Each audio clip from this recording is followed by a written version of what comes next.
It's my house. Obey me. No matter what you say, Mom is going to live in this house. As soon as I strongly opposed the idea of my mother-in-law living in our home, my husband, Jack, burst into anger like a raging fire and said that. I frowned and replied, but this house was handed down to me by my parents. Why is Jack boasting that it's his house when it's mine? However, I tried to have a decent conversation, but if Jack kept taking an authoritative attitude, thinking he could make me obey him, he raised his voice and said, I'm the one paying the rent. So this house is mine. It's not yours. I was at a loss for words. I'm not even having you pay for it. As I couldn't say anything, Jack thought he had one, snorted, and plopped down on the living room sofa. I let out a big sigh. My name is Amy. I currently live with my daughter, Sarah, who is going to be an 8th grader, and my husband, Jack. We live in a 2-story house, and Jack and I started living in this house about 3 years after we got married. Originally, my parents lived in this house, but they decided to give up the house and move to the countryside, saying they had something they wanted to do there. At that time, my parents decided to rent this house to us, Jack and I, who were married and had Sarah in my belly. I suppose my parents were concerned about their income even though they had moved to the countryside. Well, it was cheaper than living in an apartment or buying a new house, so Jack and I were happy to pay the rent. I work as a magazine editor and make a decent amount of money. Originally, I was an editor for a fashion magazine, but now I've been entrusted with being the editor-in-chief of other magazines. I've always enjoyed thinking about the writing and design in magazines, so this job is like a calling for me. By the way, I met my husband, Jack, through work, during a meeting. He was a photographer. His style was to shoot anything he thought was nice, be it landscapes or people, and then ask for it to be published in a magazine. Well, there aren't many times that what he shoots and what the editorial department wants to post coincide. So, I guess I earn more. In fact, he's a freelance photographer, so he's not stable in terms of income and can't be relied upon. In the midst of that, we ended up raising our daughter, Sarah. I'm busy with my work in the editorial department, but since Jack is a freelance photographer, he doesn't go out when he doesn't feel like it, and he has no work or anything. So I left our little daughter to Jack. I have a stable income, so I thought it was only natural to divide the roles like this, but there was someone who outright rejected our role division. That was Jack's mother. For me, she's my mother-in-law. My mother-in-law didn't necessarily believe in male superiority over women, but she had a personality that couldn't tolerate her own son taking care of the child or doing household chores. So when she found out that I was working outside and that Jack was taking care of the child and doing housework at home, she became furious. Why is my Jack doing all the wife's work when she's out having a break? I was surprised at that. Jack had been living at home until he married me, so my mother-in-law should have known that he was a freelance photographer and didn't have a stable income. However, it seemed that how much Jack was earning didn't matter to my mother-in-law. What mattered to her was whether her precious only son was not having a hard time. Excuse me, I'm not just taking a break outside. I'm working hard outside every day. I'm just having Jack look after Sarah while I'm gone. When I came home after finishing my work, my mother-in-law was standing like a statue in the doorway waiting for me, and I was really surprised. My mother-in-law's house is a 3-hour drive away, so I thought she wouldn't come so easily. But she must have been worried about her son Jack. As soon as she came to our house while I was gone, she began to lecture me immediately. You know, even if you say you're working outside, you're married to Jack, right? You have to think of Jack first, you know? And yet you're pushing child-rearing and housework onto Jack.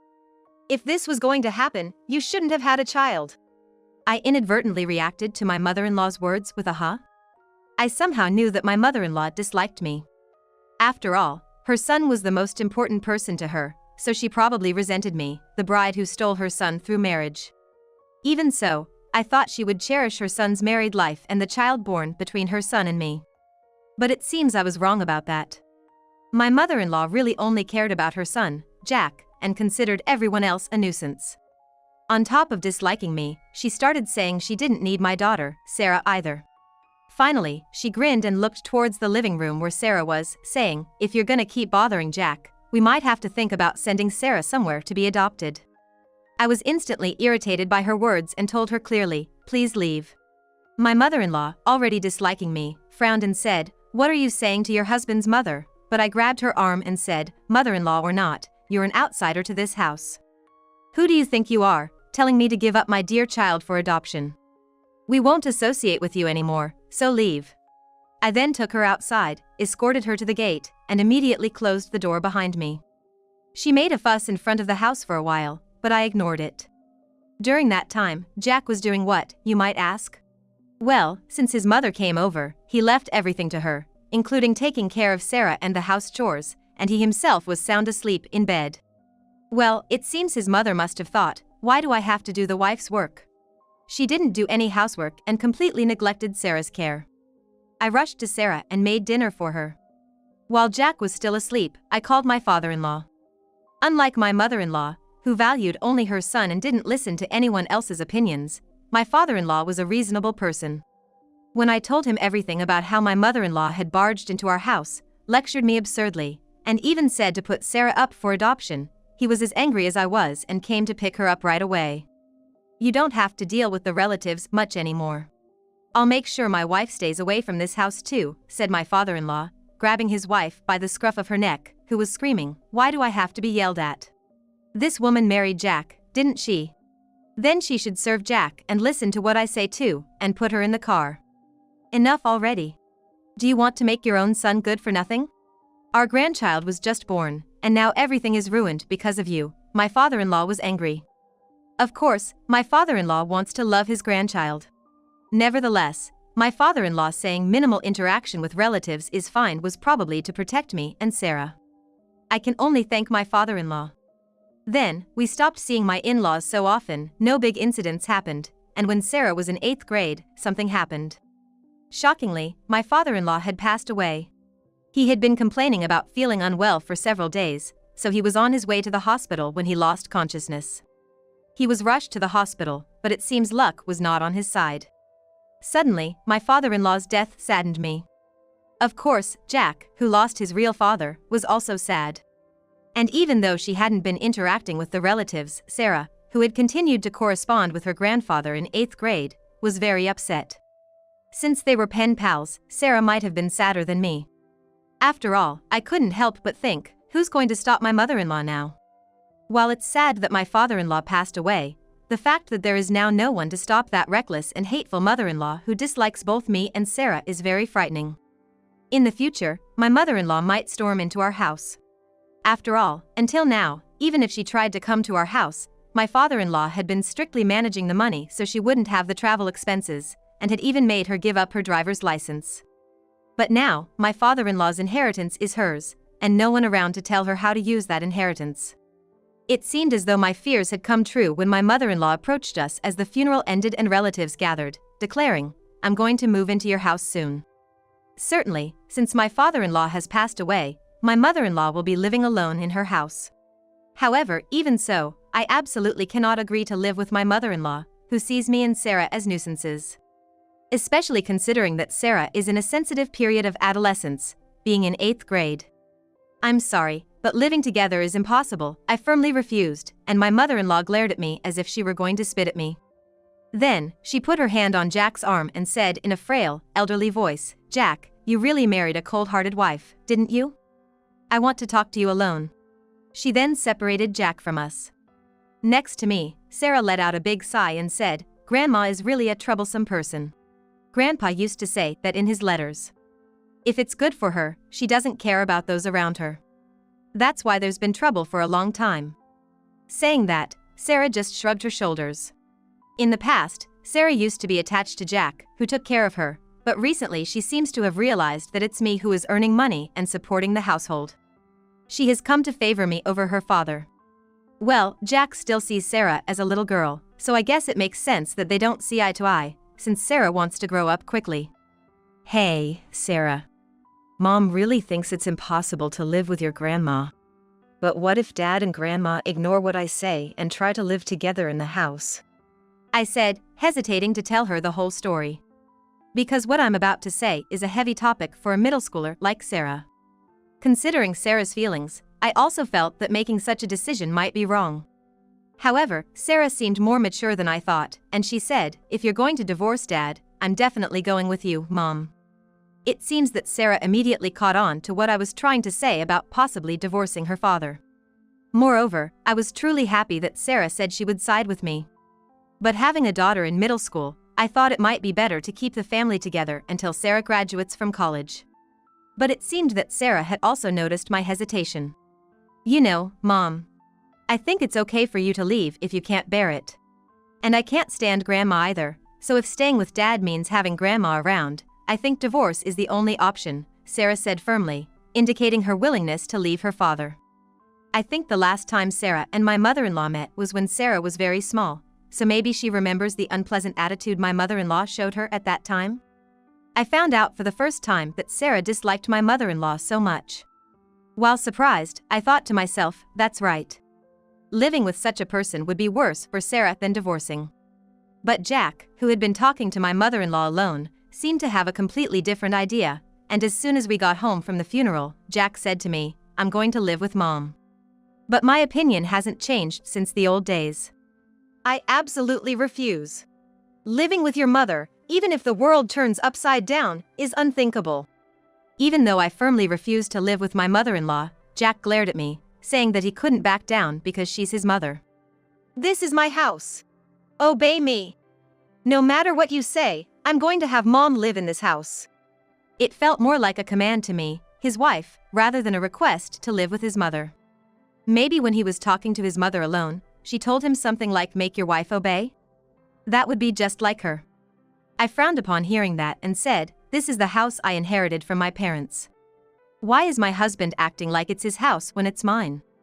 But, while I was trying to have a proper conversation, my husband was taking an aggressive attitude as if he could control me by doing so, raising his voice, I'm the one paying the rent. Then this house is mine. Not yours. I was speechless. Though he's not the one paying for it. While I was unable to say anything, my husband, perhaps thinking he had one, snorted and heavily sat down on the living room couch. I let out a big sigh. Why is Jack under the impression that he's the one paying the rent for this house? I thought for a bit. I'm the one paying the rent for this house. Moreover, this house is something I'm renting from my parents, and I'm the one that made the contract. In this agreement, Jack is considered an outsider. And Jack's only financial contribution every month is the savings for Sarah. As you know, Jack is a freelance photographer and doesn't have a stable income. So, I thought it would be risky to leave him in charge of things that must absolutely be paid every month, such as groceries and electric bills, and instead had told him to put money into savings for Sarah, which didn't have to be paid every month but would be better if saved. I think Jack had been putting in $300 to $500 every month into that account. Perhaps he's thinking that's the rent? Thinking this, I shook my head and said, no. There's no way he could make such a misunderstanding, I thought, but no matter how much I thought about it, the only money Jack has been paying, aside from Sarah's birthday presents and other unexpected expenses, is about that. Rent is something that has to be paid every month, so there's no way he's confusing that with the rent. What on earth is this man misunderstanding? I thought, and immediately talked to Sarah. Sarah, who had apparently been listening to Jack and me in the hallway outside the living room, shrugged her shoulders and said, it's hopeless now. I heard from Grandpa, but Dad's been spoiled rotten by Grandma, thinking everyone around him will do as he says. My father-in-law used to say something to the effect of, do you intend to make my son a good-for-nothing, when he came to our house to pick up my mother-in-law, and I finally understood what he meant. The more my mother-in-law spoiled Jack, the more Jack would become a good-for-nothing. And, as a result, this had affected us in the worst way. Divorce has been decided between Sarah and me, but that aside, my mother-in-law is going to barge into our house. In that case, other measures will be necessary. I found out the day my mother-in-law was coming from Jack and told my parents. It's only natural. The owners of this house are my parents, and currently, they are renting it out to our family, so if my mother-in-law arbitrarily says, I'm going to live here, we'll have to call the owners of the house. An hour before my mother-in-law was due to arrive, my parents arrived at the house, and Jack was in a panic, saying, "WHY are Amy's parents coming to the house?" Even though he's under the mistaken impression that he's paying the rent, he must understand that this house belongs to my parents and that I'm just borrowing it now, so that's probably why he's panicking. I've properly told my parents about what's happened, so my parents have been giving Jack stern looks from the beginning, saying, "Jack, you are Amy's husband and Sarah's father. Yet, even though they both are strongly against it, you seem to be forcibly trying to have your mother live with you. And that mother is coming here today, my father said to a trembling Jack, who answered, but, Dad passed away. My father continued, so what? Just because she's alone? There are other ways if she's lonely, but you are neglecting the family you should protect and calling your mother to this house. Then we have no choice but to evict you from this house. What? Why? This house was handed over to my daughter, not you. My daughter seems to be going to divorce you, and we won't let you and your mother live here. Jack looked at me in surprise, but quickly snorted. I'm the one paying the rent, how can you allow this? But reality was different. My father sighed and said, I have been receiving the rent from my daughter every month. I've never received it from you, and Jack's eyes widened. When I said to Jack, could it be that you thought you were transferring money to my dad's account, when you were actually putting it into the account for Sarah? Jack began to hold his head on the spot, recalling his actions at the time of the transfer. It finally dawned on him that the account he'd been putting money into was not his father-in-law's, but the one he'd made for his daughter. Both my parents and I were dumbfounded by his series of actions. After a while, his mother-in-law came to our house. She arrived in high spirits, but upon seeing my parents standing like sentinels at the front door, waiting for her, she suddenly became nervous. When my parents spoke about Jack's and my divorce, the mother-in-law joyfully said, finally, Jack's free from that horrible wife, but when they explained that Jack would be kicked out right away because the house was not his, she turned pale and exclaimed, what? I sold my house.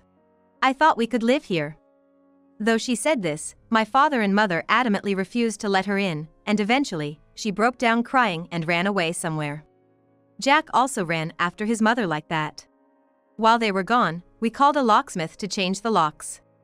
Now neither Jack's mother nor Jack will be able to enter the house without our knowledge. I immediately had a lawyer proceed with the divorce, and I became a single mother. Sarah also said about our divorce, it was a bold decision, but I think it was good. Dad hasn't been taking photos at all lately, and he was becoming a bum. Plus, if Grandma was added, I think my college fund would have been used. After the divorce, it seems Jack and his mother-in-law have started living in a cheap, run-down apartment. The mother-in-law, realizing that they can't live on Jack's earnings, is now working diligently at a part-time job, but someday, that life will probably collapse. Well, it's none of our business. Right now, my daughter and I are living happily together.